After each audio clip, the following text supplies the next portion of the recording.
European Center for Development of Vocational Training, Cedefop, Ivailo Halkalfin, Executive Director, Eurofund, and then Mr. Xavier Mathieu, Executive Director of the European Training Foundation, Interim Director from 16th of February 2022. I would like to start by giving already the floor to each of the directors for 7-8 minutes to introduce their institutions. I will start with Director Siebel. Dear Jürgen, please, you have the floor. Yeah, thank you, Chair. Thank you, Dragos. Always a pleasure to be here, and for me also first time live on this stage in many years again, so thank you for that. In this year's exchange of views, ladies and gentlemen, I will be more focused on skills than usual, and maybe you guessed it, it's because we are waiting for the European Year of Skills to take shape and start.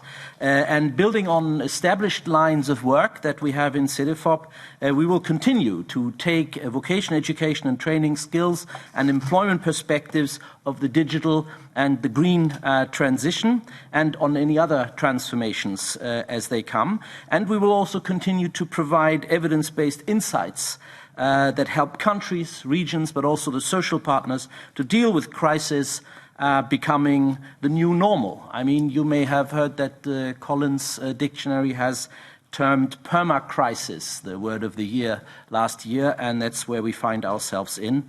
And so we have to deal with these situations. And skills are, in fact, the key to tackle, but also tackle challenges, but also to shape the transitions. Therefore, it would be short-sighted if we only looked at, merely providing skills would be sufficient to solve our problems. I think it goes far beyond, because we have been talking a lot about a skills revolution that is needed. And this will be about building skills and making the best use of them. That's very important, because we have to expand learning potentials in jobs. We have to close skills gaps and shortages. We have to alleviate skills mismatches. We have to build on good continuous vocational education training systems, on career support systems, and hopefully capitalizing on opportunities for learner mobility. We see the Year of Skills as a change driver and believe it is a great opportunity to champion people and their skills as a critical link between the EU and national policy ambitions and making tangible progress towards them. Next slide, please. So silo thinking in this context does not support a skills revolution in these rapidly changing times, and Cedefop prefers partnership approaches, stimulating debate and also skills ecosystem thinking.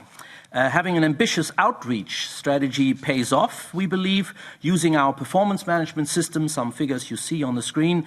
We see that in 2022, our work is widely cited in policy documents and in the academic literature. We expanded our social media outreach. All satisfaction metrics that you see here are at or in the 90s. So 97% of our users find Cedefop work policy relevant and reliable, and it goes on and on and on, as you can see. And finally, the budget and staff statistics that you see on this slide show that Cedefop is a well-run, efficient, and EU-compliant agency. These are huge achievements, given the difficult times we've gone through, all of us, and they are delivered by a very dedicated team back in Thessaloniki, and I am very, very proud of this team. Next slide, please. If we look at some of the substance of the work that we do in the context of the labor market, we have to see that we really witness a fundamental labor market transformation, recovering from the pandemic on the one hand, but also becoming more digitalized. And that is because the teleworking boom spilled over into recruitment practices, so we see more online job advertising and search going on. It's also because of the greater efforts of employers to tackle their skills shortages, and it's also because of a higher turnover of employees who are looking just for better jobs now. and using the upturn to do so. So Cedefop uses its Skills Ovate platform to collect and analyze job online advertisements in all EU member states to track labor market trends as they happen, so literally in real time. Most online job ads you see on this slide in the last 2 years were for high-skilled science, engineering, business administration, social, legal type of work and ICT professionals. But the growth driver, however, is employers who are looking for people to take up manual, medium or low-skilled work, which is also unsurprising because those were the jobs most affected during the pandemic. Cedefop's skill forecast, which gives us a window into likely longer-term labor market developments, shows that in the decade ahead, skills upgrading will be the dominant trend. And vocational education and training will be an important bridge, taking people with medium-level skills and qualifications to more demanding jobs. Next slide, please. People and their skills will ultimately drive the green transition. And in 2022, we took a closer look at what the European Green Deal means for cities and for 3 sectors. Those sectors were waste management, agri-food, and the circular economy. Every sector will undergo its own transformation, but there are some striking commonalities that we see. In the middle here of this slide, you see the roles that vocational education and training can play in accelerating the green transition. So it's built in agility, will help with feedback loops, providers teaming up with companies, the green apprenticeship to deliver the skills profiles needed in the transition, then also marketing of green jobs and careers, micro-credentials as flexibly qualify professionals in green roles. Those are all enablers in the middle. And what are the green jobs driving the change? That's also in this slide. Apart from the frontline green professionals who implement green tech at scale, which are the occupations you see on the left-hand side, we also need experts with what I would call green minds. Those are the jobs and roles and occupations you see on the right-hand side of this slide. So finally, the green transition is often powered also by the digital one, very closely connected. Next slide, please. You might also think such digital and green transition opportunities are great for Europe's youth.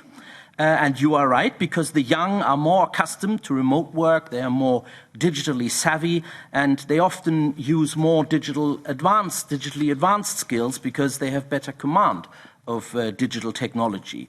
And also, in terms of the green, what I call the Greta spirit, that is in many young people these days, and it can help turn our climate ambitions into progress via vocational education and training, utilizing these young people as change agents. But what we see when we look at the young people currently in employment, we see that they are often disadvantaged. Yeah? They are more often overqualified for their jobs. They are less satisfied with the match between their capacities and what the job asks from them. They benefit less from employer-sponsored training than their older colleagues in the workforce, and they feel less secure in their jobs because of the conditions. So in 2022, the Year of Youth, based on your initiative, Mr. Pislarou, and together with the 4 other DG employment agencies that are here today, we made the case for a green and digital transition that is just for the Europe's youth. And in this parliament, in September, we debated jointly what we can do to give more young people access to work experience and qualified jobs in the digital and green economy. And I think this was a great success. And I hear that we will try to replicate this kind of success, maybe even again and again, not only again, but to be seen. Next slide, please. And I'm using up my time, so I'm trying to wrap up very quickly now. So Cedefop's surveys show what the What is true for young people is often also true for adults. Our second European Skills and Jobs Survey shows that there is an enormous digital learning potential. I'm not taking you through the numbers here in the slides, but you see, for instance, 1 in 5 EU adult workers could benefit from additional training in the most basic of digital skills, navigating the web, for instance, and then goes on up through the ladder that you see here with the percentages. Our Skills and Jobs Survey also shows another, sometimes less emphasized side of the mismatch, namely that knowledge and skills are underutilized at work, and this calls for designing jobs in smarter ways and improving work organization so that people have opportunities to use and expand their skills. With that, I'm coming to my last slide and would like to close. In 2022, we became quite familiar with what perma-crisis actually means. We hope that the European Year of Skill will help make a strong case for perma-skilling as a response to the perma-crisis. And Cedefop is, if I may say, the agency for skills in the European universe. For Cedefop, every year is a year of skills, and yet 2023 is meant to be a special year of skills, and we are committed to make it a success for everyone together with you. Thank you very much for your attention. Thank you very much for this really knowledgeable view of how we can put skills in the middle of the broader development that we would like to see happening with the dual transition, and the competitiveness parts is equally important as the social policies and the work relations throughout Europe. Very, very close to the citizens, and they're easy, and some really would be worthwhile taking on board in each of your agencies. Thank you very much. Thank you very much. Now I will give the floor to the directors. We have actually started a little bit late. We didn't have too many members in the room actually at the beginning. So that's why we are a little bit late with the time, but I would keep the timing that was initially allocated, so 5 minutes for each of the intervenants. So I would start with Director Jürgen Siebel. Jürgen, please, you have the floor. Yeah, thank you. Thank you for the excellent questions. I hope I have them all lined up accordingly. So the first question, I think, from EPP was on supply and demand of labor market and also for decent jobs. I mean, we do measure with our labor market intelligence, as we call it. We look particularly at the skills demand by analyzing the online job vacancies that are published. So that is more a demand side check, which is also very important in the context of labor and skills shortages. But we also look, but more in our survey work, so it's not like a online and ready-to-use tool, but in our surveys we of course look at skills and skills utilization, which was also mentioned by other speakers, and in particular problems of skills mismatch, skills underutilization. I mentioned it also in my intervention earlier, also in the context of youth, where this is a clear issue. So we use, for skills intelligence, we use different tools addressing different aspects, supply side and demand side aspects, with varying methodologies. And here we do see that decent jobs, which was mentioned by many of you, is something that we see is also emerging now. With the shortages, employers are, if you will, forced to attract people and make their jobs more attractive. And we have also, I think, shared this at least in last year's exchange when we were talking more about the joint survey we did Eurofound, the European Company Survey, where we found that it's actually also very attractive for employers to generate jobs that are learning conducive and where people have a say and where they are being challenged, because those are often also the companies that are more successful. And the dilemma at the time was that we wonder why only about 1/5 of employers are investing in these kinds of work design aspects. So that is something we're looking at. I have jumped a little to that question already. Green sectors was the next one from S&D. I mean, we did this you were not there at the time, but we did a deep dive on how vocational education and training can affect the European Green Deal. And one of our studies was looking at 3 sectors: waste management, agri-food, and the circular economy. So there we have, and I'm sorry that I cannot quote sort of individual results from these, but that is really deep dive looking at how it can be done and how vocational education and training can help to bring about the skills that are needed, and how because of the nature of vocational education and training, its agility, its quick response capability, we can also sort of quickly develop the curricula that are needed to face those challenges. And in this context, you said also there's a fear of people opening up because of their school memories.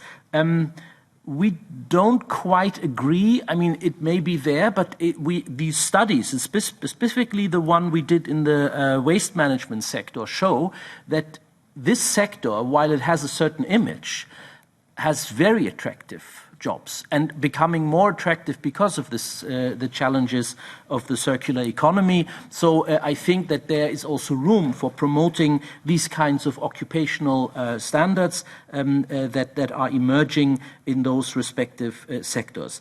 Then moving on to the underrepresented groups, and also the question on underqualification and high skills versus low skills.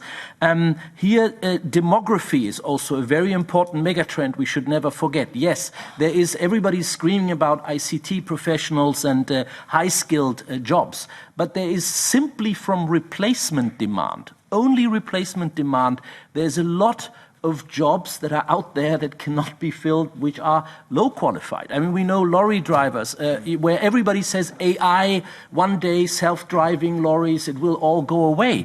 Maybe yes, but for the time being, we have a very, very big replacement demand to fill for all the baby boomers who are about to retire.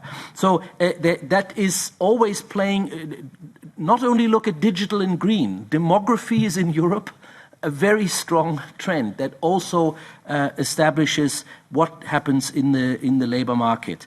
And another one, I mean, I already said this because you asked back from ECR, you asked on labor culture. I think also Eurofound can say a lot about that. But this question I mentioned before, learning conducive work environments is key. Yeah, it's people should be challenged so that they can actually move on to these higher skills levels. And vocational education and training also applied to the workforce that exists, so in continuous vocational training, can build the bridge, taking people from medium to higher skilled aspects. Finally, my remark on the future of Europe.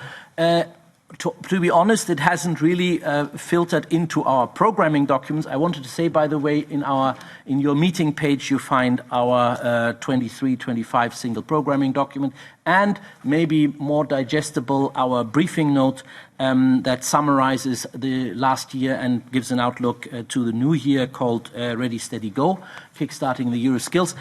You find these documents there for more food, but it will definitely also filter into our strategic work, our strategic portfolio review that we do regularly with our management board. Normally we have these sessions in the summer, so I guess that we will embrace those kinds of activities and see where they fit, where we already address them, and where they fit into our work programs for the future.